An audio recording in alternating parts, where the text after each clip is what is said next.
해피 이스터. 네, 할렐루야. 부활절 예배 오신 여러분을 주님의 이름으로 환영합니다.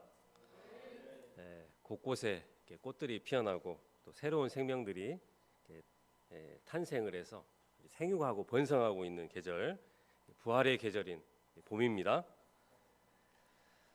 이 봄에 생명을 주신 우리 생명의 주님, 생명의 주님의 은혜가 충만한 그런 부활절 예배가 되었으면 좋겠습니다.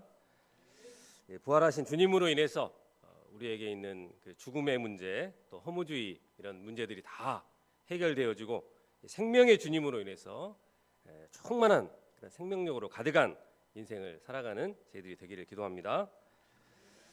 2025년 부활절 예배를 시작하겠습니다. 요절 말씀 우리 3, 4절 말씀을 같이 읽어보겠습니다. 시작.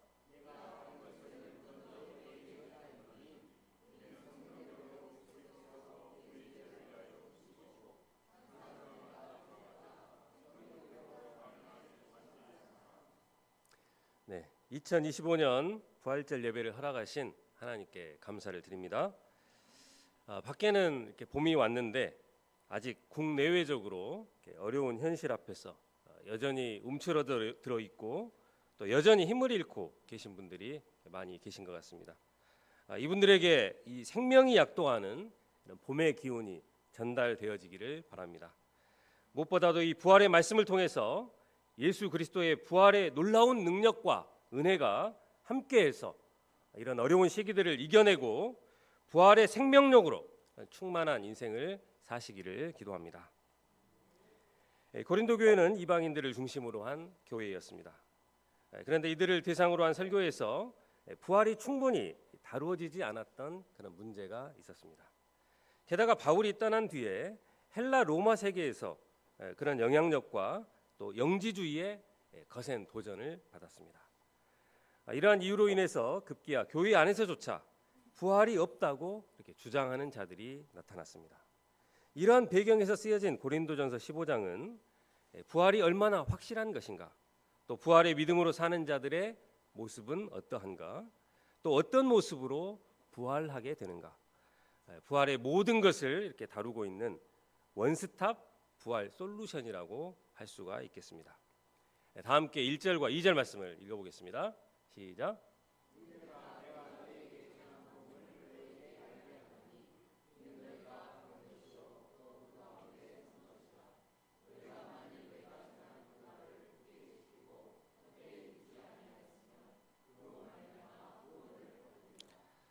고린도라는 도시는 현대 그리스 국가에 있는 코린트라는 작은 도시입니다. 그러나 이곳은 고대 헬라 세계에서는 세계 최대의 상업과 그리고 무역의 도시였습니다.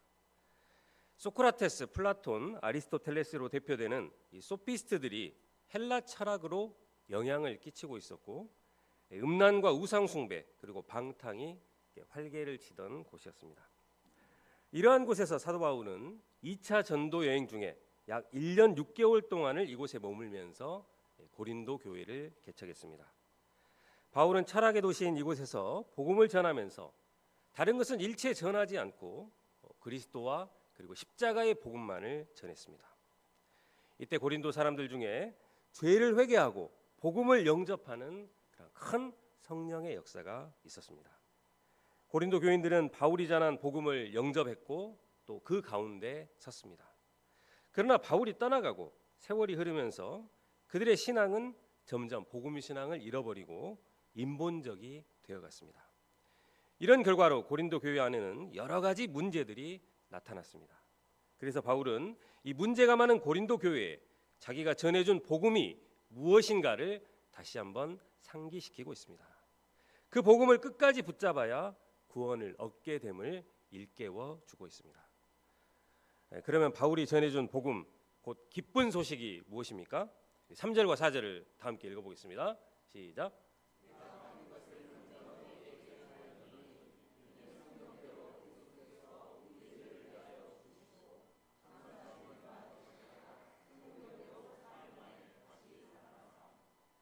바울은 여기서 현대의 신앙 고백의 근간이 될 정도로 잘 정리된 문장으로 복음을 기술하고 있습니다. 그러나 바울이 여기서 말하고자 하는 것은 복음의 내용이라기보다는 죽은 자들의 부활이 없다고 말하는 자들에 대해서 이를 반대할 일반적인 근거를 대고자 했습니다. 이를 위해서 바울은 성경대로 그리스도께서 우리 죄를 위하여 죽으셨고 성경대로 사흘 만에 다시 살아난 이 복음을 그들에게 호소하고 있습니다. 그들의 실존이 이 복음에 기초하고 있다는 것을 그들에게 상기시켜 주고 있습니다. 즉 그들을 구원하고 또 그들이 서 있는 이 복음으로부터 탈선하는 것이 그들을 헛된 것들을 믿는 위험에 빠뜨리게 된다는 것입니다. 복된 소식인 복음이 무엇입니까? 헬라어 유앙겔리온은 새로운 황제가 탄생할 때 쓰는 단어였습니다. 그런데 이것을 그대로 가져와서 복된 소식이라는 그런 의미로 쓰이고 있습니다. 로마의 새로운 황제는 새로운 시대를 상징합니다. 예수님은 새로운 시대를 여셨습니다. 역사를 예수님 이전과 예수님 이후로 나누신 분이십니다. 예수님 이전에는 죄 문제와 죽음 문제로 인류는 고통했습니다. 그런데 예수님이 죽으시고 이제 부활하심으로 말미암아서 인간을 그토록 괴롭히던 이 죄 문제와 죽음의 문제가 해결된 것입니다. 십자가는 산 사람을 십자가 위에 눕혀서 양손과 발에 못을 박고 그 나무를 세워서 물과 피를 다 쏟게 하여 죽음에 이르게 하는 이런 끔찍한 사형 방법이었습니다. 아무 죄가 없으신 그분이 왜 십자가에 못 박혀 죽으셔야만 했습니까? 이는 우리 모두가 죄인들이기 때문입니다. 인류의 시작인 아담과 하와는 사탄의 유혹에 넘어가서 하나님의 계명의 말씀을 어기고 선악과를 따먹었습니다. 이로써 하나님과의 관계성이 파괴되어 버렸고 죄가 세상에 들어오게 되었습니다. 이 죄는 바이러스와 같아서 아담의 후손으로 태어나는 모든 사람에게 영향을 미쳤습니다. 모든 사람은 죄 가운데 출생하게 되었습니다. 하나님을 거역한 이 죄의 결과는 아주 매우 심각한 것입니다. 로마서 6장 23절은 죄의 삭은 사망이라고 말씀하고 있습니다. 사망은 자연 현상이 아니라 죄의 대가인 것입니다. 그리고 사망은 형벌입니다. 여기서의 사망도 단순한 육체의 죽음을 말하는 것이 아닙니다. 히브리서 9장 27절은 말씀하고 있습니다. 한 번 죽는 것은 사람에게 정하신 것이요 그 후에는 심판이 있으리니. 죽음 다음에는 반드시 심판이 있습니다. 죄인에게 내려지는 하나님의 심판은 불과 유황이 타는 못에서 영원히 거하는 것입니다. 인간은 누구든지 죄로 인해서 이러한 형벌에서 벗어날 수가 없게 되었습니다. 더욱 심각한 문제는 인간에게 이러한 죄 문제를 해결할 능력이 전혀 없다는 것입니다. 마치 늪에 빠져서 혼자는 나올 수가 없는 처지가 된 것입니다.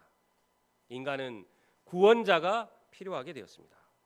구원자가 없는 인간은 절대적인 절망 가운데 있었습니다. 그런데 은혜와 자비의 하나님께서 이러한 인간을 긍휼히 여겨주시고 놀라운 구원의 복음을 허락해 주셨습니다. 그것은 바로 인간의 모든 죄를 죄 없는 자기 아들에게 뒤집어 씌워서 죽게 하심으로 죄의 값을 대신 치르는 것입니다. 그리고 그 사실을 믿는 모든 자에게 그 아들의 공로를 전가하여 의롭다고 하신 것입니다. 요한복음 3장 16절은 말씀하고 있습니다. 하나님이 세상을 이처럼 사랑하사 독생자를 주셨으니 이는 그를 믿는 자마다 멸망하지 않고 영생을 얻게 하려 하심이라. 우리를 해결할 수 없는 죄 문제에서 구원하여 주시고 하나님의 자녀 삼아 주신 하나님의 크신 은혜에 감사와 찬송을 돌려드립니다. 인간이 스스로의 힘으로 해결할 수 없는 두 번째 문제는 죽음 문제입니다. 폴 틸리에는 인간의 불안과 초조와 염려의 원인이 죽는다는 것, 존재가 비존재로 바뀐다는 것 때문이라고 했습니다. 죽음 문제를 해결하지 못하는 인간은 평생 동안 불안과 초조와 염려에 시달리다가 비참하게 죽어야 했습니다. 그러나 예수님께서 부활하심으로 이 죽음의 권세를 파하셨습니다. 복음이란 예수님이 사흘 만에 다시 살아나신 것입니다.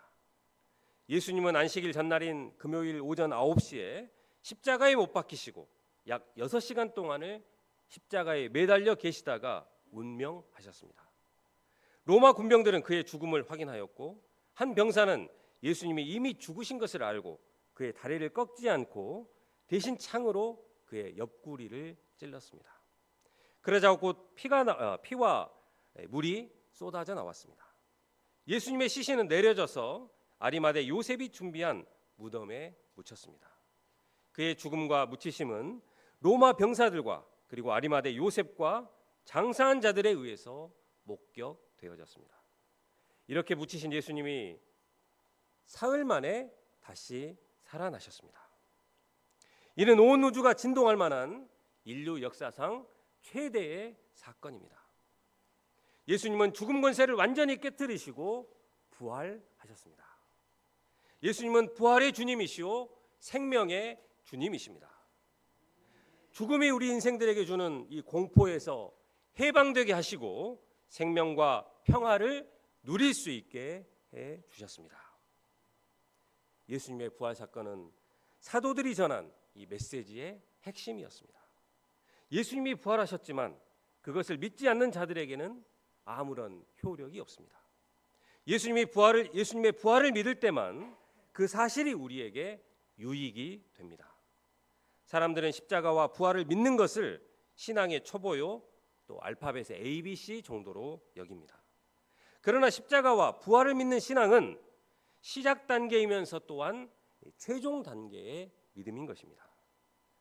우리는 예수님의 부활을 믿는 그 믿음 안에서 모든 충만한 것을 받고 누릴 수 있습니다. 이 믿음이 있을 때 우리는 부활의 생명력이 넘칩니다. 이 땅에서 죽음을 모르는 이런 불사조와 같은 인생을 살게 됩니다. 믿음은 우리가 믿는 것이지만 또한 믿음은 하나님의 선물입니다. 주님께서 우리로 하여금 회개하고 예수님의 부활을 온전히 믿게 해주시기를 기도합니다. 이미 부활의 생명을 얻은 사람들로서 사망이 주는 이 모든 불안과 초조와 그리고 염려에서 이제 완전히 해방되어서 능력 있는 삶을 살게 해주시기를 기도합니다. 복음의 핵심이 예수님의 부활이라는 이런 역사적인 사건이라면 실제로 부활하신 예수님을 본 증인들이 있었을까요? 5절에서 8절을 보십시오.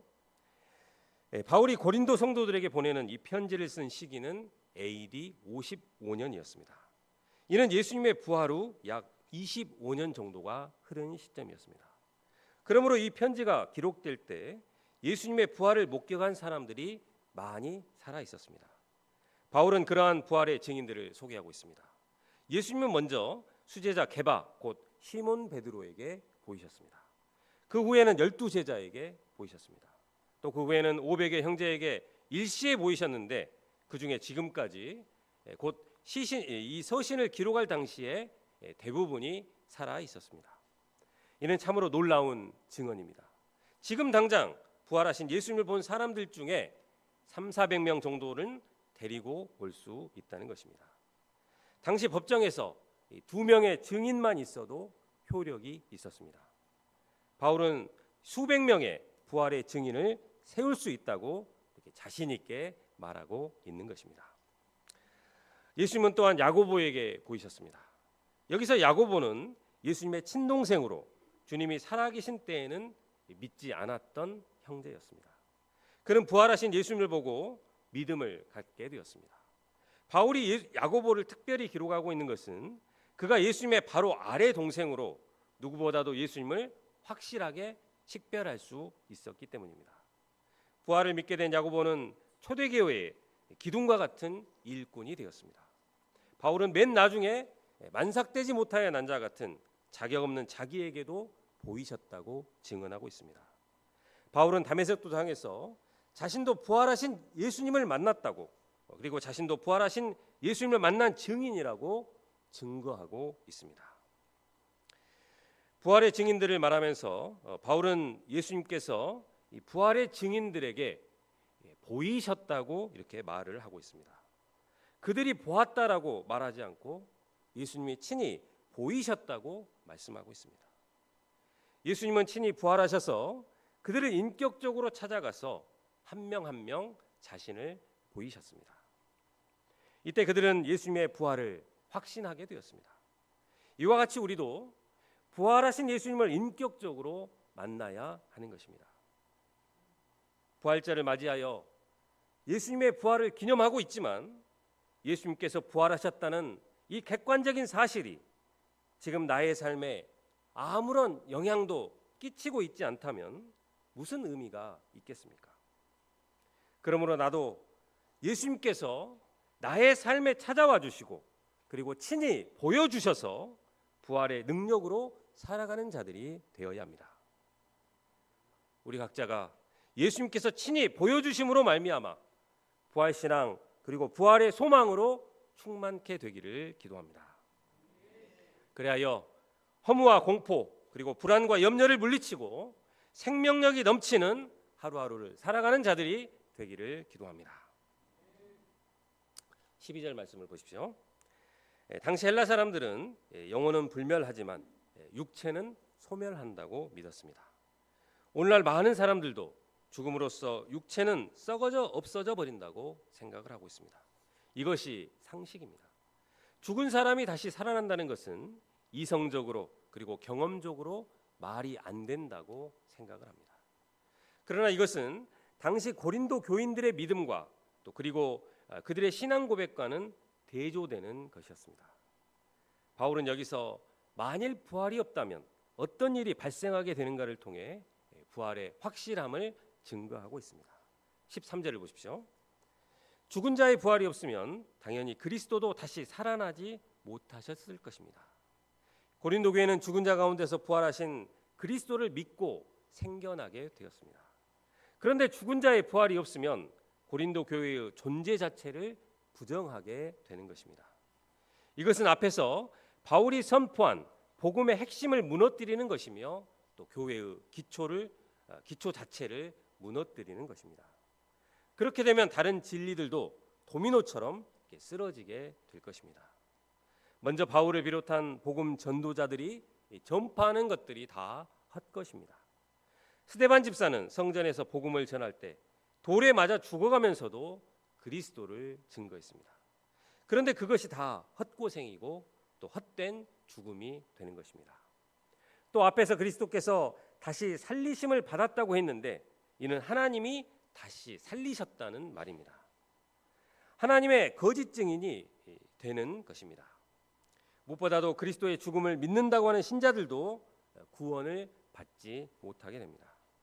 바울이 전한 복음을 믿고 죽은 신자들도 있었을 것입니다. 그들은 모든 가치와 소망을 하나님 나라에 두고 살다가 죽었습니다. 전 인생을 부활에 걸고 살았습니다. 그런데 부활이 없다면 어떻게 되겠습니까? 그들의 인생은 완전히 요즘 유행하는 드라마 제목처럼 폭삭 속았수다가 되어버릴 것입니다. 이 세상에서 가장 불쌍한 사람이 누구입니까? 바울은 부활이 없다면 바라는 것이 이 세상의 삶뿐이라면 모든 사람 가운데서 우리가 더욱 불쌍한 자들이라고 말하고 있습니다. 부활이 없다면 인생을 두고 헛짓을 한 자들이고 또 죽을 고생을 하며 사기를 친 자들이 됩니다. 황여우 목자님은 작년 여름을 앞두고 우리 광주 칠부 역사에 동역하기 위해서 반듯한 직장을 그만두고 광주로 내려왔습니다. 나주에 새로운 직장을 구했는데 회사의 사정이 좋지 않아서 늘 경제적인 어려움을 겪어야 했습니다. 2025년도에는 올해는 이렇게 회사의 사정이 좋아질 것을 기대했는데 하는 일마저 끊어져서 회사에서 할 일이 없어서 퇴사를 결정할 수밖에 없었습니다.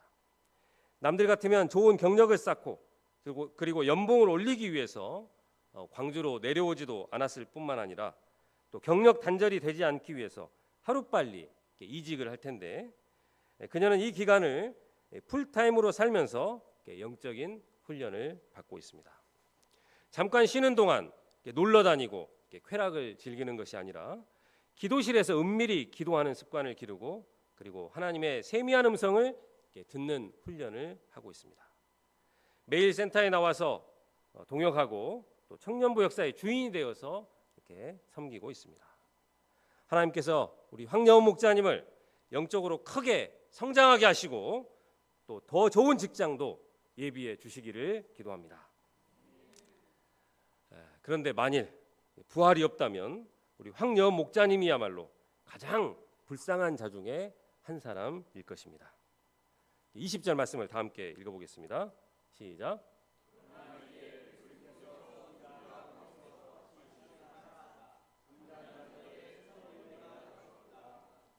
네. 그러나 이제 그리스도께서 잠자는 자들의 첫 열매가 되셨습니다. 여기서 첫 열매란 이스라엘의 초실절 제사 때 드리는 제물을 말하고 있습니다. 유대인들에게는 초실절이라는 절기가 있었습니다. 보통 보리추수의 첫 열매를 하나님께 바치는 날이었습니다. 그런데 이 초실절이 언제냐면 유월절이 지나고 안식 후 첫날이었습니다. 예수님이 언제 죽으셨습니까? 유월절 마지막 날 죽으시고 안식 후 첫날 부활하셨습니다. 예수님이 부활하신 날과 이 초실절이 같은 날인 것입니다. 바울은 예수님을 초실절에 하나님께 바쳐진 첫 열매로 보았습니다. 감나무나 사과나무에 열매들이 첫 열매를 기점으로 수십 수백 개의 열매가 주렁주렁 이렇게 달리듯이 첫 열매는 나중에 맺어질 열매들의 보증이 되는 것입니다. 바울은 다시 한번 죽은 자의 부활이 없다고 가정할 때 어떤 모습이 일어나는가를 설명하고 있습니다. 29절을 보십시오. 당시 고린도 교회는 죽은 자들이 좋은 곳으로 가기를 바라는 마음에서 죽은 자들을 대신해서 세례를 받는 자들이 있었습니다. 그들이 이렇게 세례를 받는 것은 부활이 있다고 믿었기 때문입니다. 바울은 이를 두고 어찌하여 죽은 자들을 위해서 세례를 받았느냐고 부활이 없다고 주장하는 그들의 모순을 지적했습니다. 또 다른 모순은 날마다 위험을 무릅쓰고 사는 바울과 같은 신자들의 삶입니다. 사람들은 할 수만 있으면 안전하게 살고 싶어 합니다. 위험한 일은 회피하려고 합니다. 또 가장 두렵고 수치스럽게 생각하는 것이 이 죽는 일입니다. 그런데 바울을 비롯한 신자들은 죽는 게 자기의 자랑이라고 맹세하고 있습니다. 신자들에게 부활이 없다고 하면 이런 위협을 무릅쓰고 날마다 죽는 삶을 사는 것은 엄청난 모순이 아닐 수가 없습니다. 바울은 소아시아와 유럽을 누비면서 복음을 전했습니다. 그에게는 늘 위험이 도사리고 있었습니다. 유대인들은 바리새인에서 예수 그리스도의 종이 된 바울을 배반자라고 생각하며 그를 죽이고자 했습니다. 그는 새로운 전도 지역을 방문하기 위해서 빠른 물살의 강을 건너야 했습니다. 떼강도를 만나서 폭행을 당하고 또 여비를 털리기도 했습니다. 그는 허가 없이 복음을 전한다고 해서 유대인들에게 39대씩 총 5차례의 채찍을 맞았습니다. 또 경계심을 품고 바라보는 이방인들의 레이저 눈총을 감당해야 했습니다. 옥에도 여러 번 갇혔고 또 물질 자립을 위해서 수고하고 또 메시지 준비를 위해서 여러 번 밤을 새야 했습니다. 에베소에서 2년 넘게 복음을 전하면서 수많은 에베소 시민들이 죄를 회개하고 그의 삶이 변화되어서 이제 우상 숭배의 문화를 배격하게 되었습니다. 그러자 우상 장신구들을 만들어서 파는 사업자들이 쫄딱 망하게 되었다고 분노하게 되었습니다. 먹이를 향하여 달려드는 맹수와 같이 바울을 삼키고자 하였습니다. 그때 바울은 정말 죽는 줄 알았습니다. 나는 날마다 죽노라.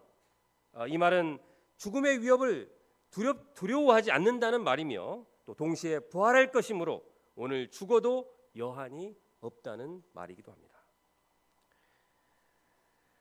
34절과 33절과 34절은 오늘 말씀의 결론입니다. 33절과 34절 말씀을 다 함께 읽어보겠습니다. 시작.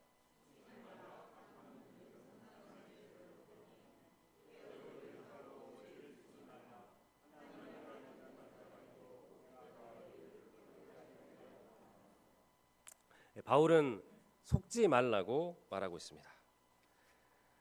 세상에는 온갖 우리를 속이려고 하는 이런 악한 동무들이 많이 있습니다. 그런데 그들은 머리에 이렇게 악한 동무라고 써붙이고 다니지는 않습니다. 아주 친근하고 다정하게 우리에게 다가옵니다.